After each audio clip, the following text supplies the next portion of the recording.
ikusiko duguna da Beragangoko 7. memorial historikoaren azalpena. Bertan daukagu 1927ko egoera, hain zuzen ere ekainean egongo zen retaguardiako giroa azalduko da.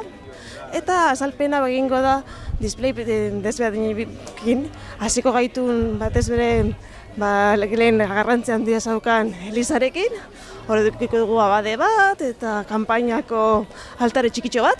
Bigarren ikusiko litzatekena izango momentu honetan errefuxiatuen postua. Bertan, badakizue, Gipuzkoaldetik 1926tik aurrea Bizkaira jende mordo bat heldu zela. Eta hor daukaguna da nola hartzen zituzten datuak, nola egiten zitzaien errefuxiatuei mediku azterketa bat, eta ondoren ja pasatzen gea mediku edo ospitalera. Kasu honetan, ospital de kanpaina izango litzateke, bertan egongo zena zen Gurutze Gorriko postu txikitxo bat, enfermera pare batekin eta medikuarekin.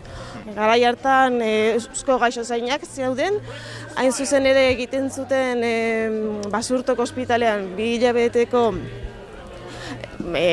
oraingo kurtsillo antzekoetako bat, bertan egoten zen batez ere laguntzen Inglaterra eta Belgikatik etorritako Gurutze Gorriko enfermerak, eta horrekin ja pasatzen ziren postu goetako batera.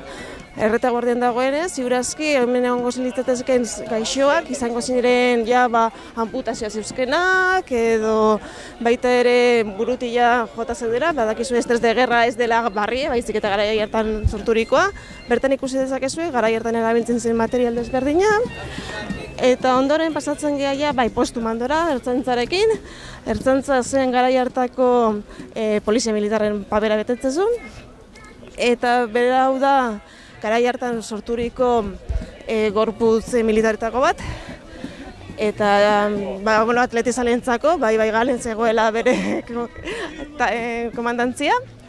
Eta bereien lan garrantzitsuena izaten zen batez ere gilatuena edo motorizatuena eramatea mezuak frontera. Daukaguna, daukazue Swarlotz ametralladora bat. Swarlotz ametralladora oso arina zen, badauka tripode bat eta gorpua, alde batetik eramateko oso erreza, eta saseta bataioiak eramaten ditzun. Ondoren dauzkazuena dira 2 kainoi, beraien obusekin. Gehiena garaikoa da, eta bestela garaikotzat dezakezue, jendeak egin duelako lan handia, amoldatzen eta garai hartako den bezala jartzen, ez? Eta gainera ikusten dituzuen bezala, bai tenda kanpainak eta daude lonak egin beharrean arpilera antzerako dira, ez datela normala. Gero daukazuena paisarena dana originaladek, telefonoak, irratiak, ospitalean daukazuen material gehiena, horrela lortzen da normalean Espainian ziarreko edo Frantzia, batez iparraldeko merkatu txikietan, lan azte burutan jartzen diena.